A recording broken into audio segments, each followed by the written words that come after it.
예, 안녕하십니까. 성세라 소원건 목사입니다. 이 한교안 이 대표가 또 출마를 이번에 당대표로 출마를 한다는 선언을 보면서 참으로 느끼는 점이 많이 있습니다. 여기에 대해서 우리가 보수 우파뿐만 아니라 기독교적인 입장에서 다시 대권의 그 꿈을 가지고 있는 것으로 보입니다. 자, 여기에 대해서 전강훈 목사님이 우선 어떻게 말을 하고 있는가 하는 것부터 한번 여기에 그 출마 선언부터 한번 보도록 하겠습니다. 한교안 전 총리가 17일 국회 소통관에서 국민의힘 당대표 출마 기자회견을 지금 하고 있는 중입니다.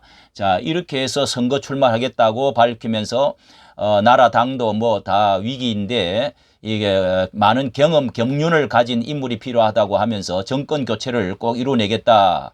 경제도 어려운 가운데 선당 후사의 정신으로 이렇게 하겠다.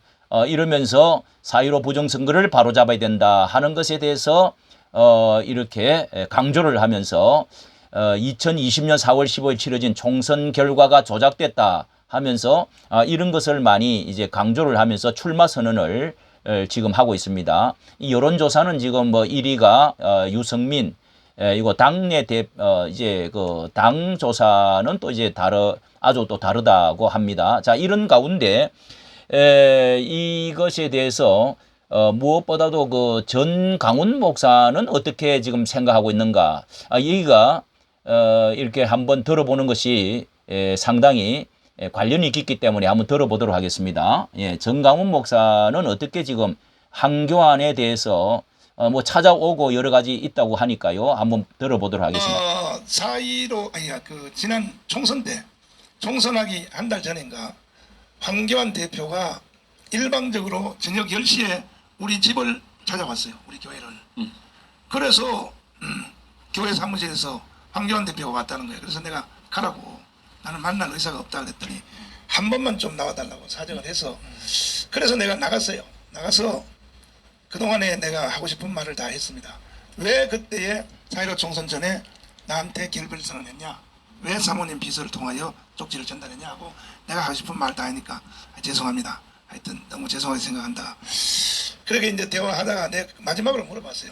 그러면 앞으로 뭘 하시겠다는 얘기입니까? 그랬더니 조국을 위해서 다시 한번 나와야 되겠습니다. 이렇게 이제 말을 하는 거예요. 그래서 내가 그래요? 그러면 정말로 새로운 각오가 돼 있어요. 회개했어요. 회개했다 그래. 이제는 실패를 통하여 많은 이제 깨달음이 있다 그래요.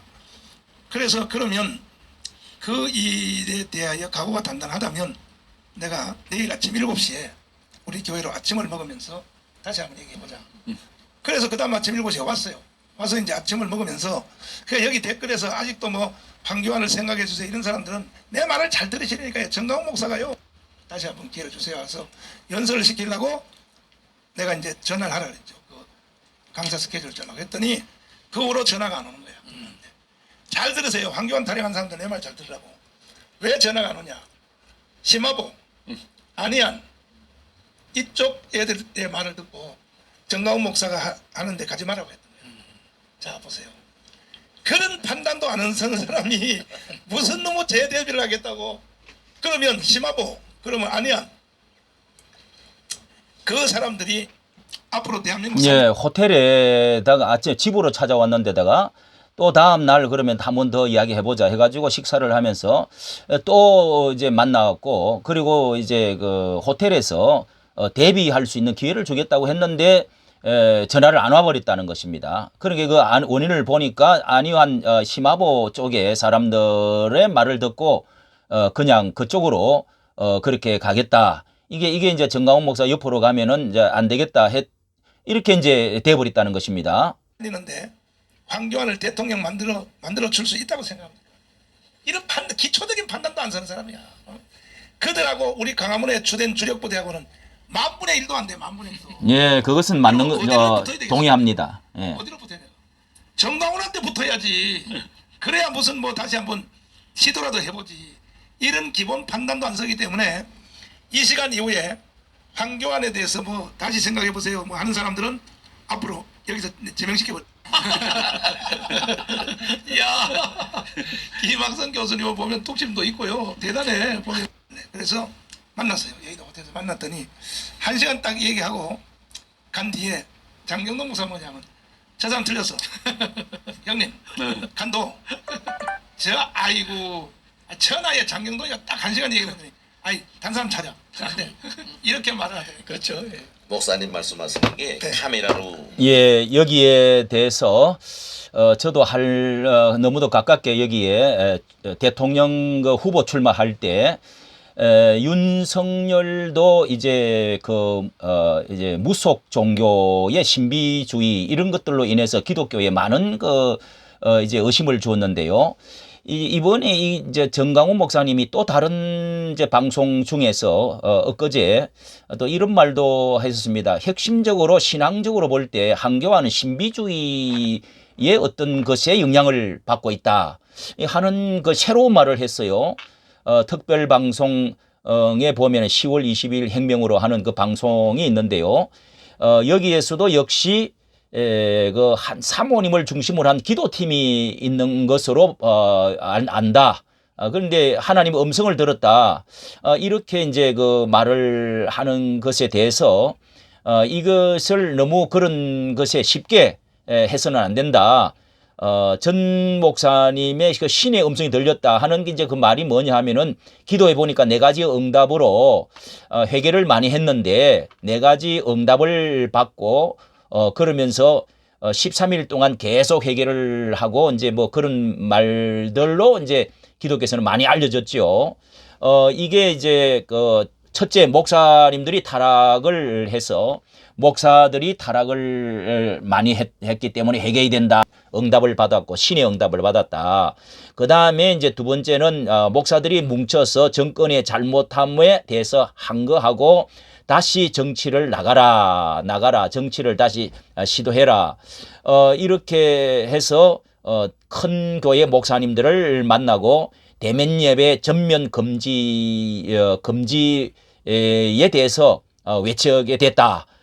외치라. 그리고 4.15 부정선거는 더 강하게 밝혀내야 해야 된다. 그래서 리마인드를 그렇게 했다. 이렇게 이제 그 하나님께 응답을 몇 가지로 이거 이제 받았다는 것입니다. 예, 뭐 대면 예배 문제가 있다. 4.15 그리고 부정선거, 그다음에 목사들의 타락과 함께 뭉쳐서 회개하고 뭉쳐서 항거해라. 이렇게 이제 기독교적인 면에서는 상당히 그 의미가 있는 그 말로 들리지요. 그러고 나서 이제 기자회견을 어떻게 이제 박영우 목사님한테 이제 강주에는 저도 엄청 많이 띄웠기 때문에 그쪽으로 많이 이제 우파의 남쪽에서는 알려져서 그렇게 연결이 돼 가지고 저한테도 연락이 왔어요. 그래서 그러면은 우리가 기독교 한번 유튜브 우파 언론들을 한번 모아서 사무실에서 한번 합시다. 정견 발표 확실한 것을 한번 들읍시다. 해가지고 이제 그 사무실에 영등포 사무실에 이제 모이게 된 겁니다. 자, 그때 이후로 정강훈 목사님이 대노를 하셨어요. 그게 이제 제가 사회를 보면서 전 목사님 옆으로는 이제 마이크가 세드 나간 거죠. 전 목사님 옆으로 왜 그 강화문에 그 많은 신자들이 그때 당시만 해도 엄청 모였잖아요. 이제 당대표를 밀어주고 그리고 이제 그 강화문에 엄청난 많이 모였을 때 그때 이제 4.15 총선을 앞두고 이제 정강훈 목사님과 가깝기 때문에 당대표로 밀어줘서 이제 대통령까지 나올 수 있는 이제 기반이 기독교 중심으로 많이 되었죠. 그런데 이제 이제 실패를 하고 완전히 이제 뭐 분홍당 잡탕 만들어서 김형호 뭐 해가지고 다 이렇게 실패를 하고 그렇게 해서 이제 나가고 나서 이제 또 대선 후보로 1년 반 있다가 나오게 됐는데 그러면 정강훈 목사님과 힘을 그래도 합쳐야 되지 않겠느냐 했는데 전 목사 옆으로 가면은 표가 떨어진다. 옆으로 갈 수가 없다. 이게 이제 마이크로 새 나왔습니다. 기속말로 제하고 하는 가운데 이게 이제 조나단 목사님이 화를 이제 엄청 내고 정강훈 목사님이 왜 그런 자리에 사돈까지 갔느냐 해갖고 이제 대노를 하고 그런 가운데 아니다. 이제 저 생각은 이제 주장을 했습니다. 전 목사님의 그 위주로 강화문에 어마어마한 많은 사람들이 그 황교안을 위해서 기도도 하고 협조도 많이 하고 그렇게 열심히 했기 때문에 그래도 한 말씀이라도 해야 진정한 회개가 된다. 제가 그렇게 주장을 했고 또 전 목사님 생각도 그런 이야기겠죠. 같이 뭔가를 해야 되는데 따로 이제 가깝게 가면 안 된다. 뭐 이렇게 하면서 따로 행동을 하겠다. 이제 이러니 전 목사님은 이제 앞에 들은 것처럼 얼마나 그 화가 나겠습니까? 그래서 저도 30%는 회개가 안 됐다. 왜? 그래도 전 목사님한테 가까이 안 가더라도 성명서라도 그동안에 강화문 신자 성도님들에 대해서 참 수고가 많았습니다. 그리고 이번에 출마를 하려고 하니까 대선에 후보로 출마를 하려고 하니까 기도를 해 주십시오. 그동안에는 수고 많았고 너무 참 죄송했습니다. 이런 말 한마디를 하고 해야 진정한 회개가 된다. 이렇게 저도 주장을 했죠. 근데 그걸 하지도 않고 그냥 대선에 나갔단 말입니다. 자, 여기에 대해서 저도 기도를 많이 하면서 이게 여기서부터 이제 강화문과 등지게 돼버린 것입니다. 완전히 결별이 된 것입니다. 한 번 언젠가는 뭐 또 찾아와서 이제 대선 후보 끝나고 나서 이제 바닥에 앉아서 모임에 뭐 3일인가 뭐 한번 모여가지고 그때도 한번 찾아오기는 왔습니다만은 완전히 이렇게 결별이 됐는데요. 저도 기도를 이렇게 하니까 30%는 회개가 안 됐다. 그 말을 왜 그렇게 할 수밖에 없느냐 하면은 또 많은 간증을 다니면서 자신이 부족했다고 하면서 부족했다고 회개한다고 하면은 그것까지 연결돼야 되거든요. 이 강화문의 신자들과 연결이 돼야 됩니다. 그래야 진정한 회개가 되고 참 정말 사람은 그럴 수도 있지요. 하면서 정말 그런 모습에 동의하고 왜 협조를 하지 않겠습니까? 자, 이까지 이번에 그리고 결과를 대표로서 4.15 선거가 박근혜를 지켜내지 못했다는 거, 거기에 대해서 엄청난 이 하자가 있습니다. 그리고 4.15 선거에서 참패를 당한 것에 대해서 이걸 참 돌이키기가 어려운 상황에 있는데 이렇게 4.15 부정선거 뭐 이런 것을 가지고 또 다시 회개했다 하고 나온다는 것이 저는 전 목사님의 그 좀 신비주의 내지 뭐 신비주의자는 아니겠지요. 거기다가 또 이게 회개 그리고 전 목사님의 그 등을 돌려버린 거 이런 것으로서는 이게 기독교의 그거를 받기는 어렵다. 이렇게 저도 동의를 하고 싶습니다. 대선의 꿈, 정말 참 하나님 앞에 진정한 회개가 어떤 것이냐, 이까지 말씀을 드리겠습니다. 감사합니다.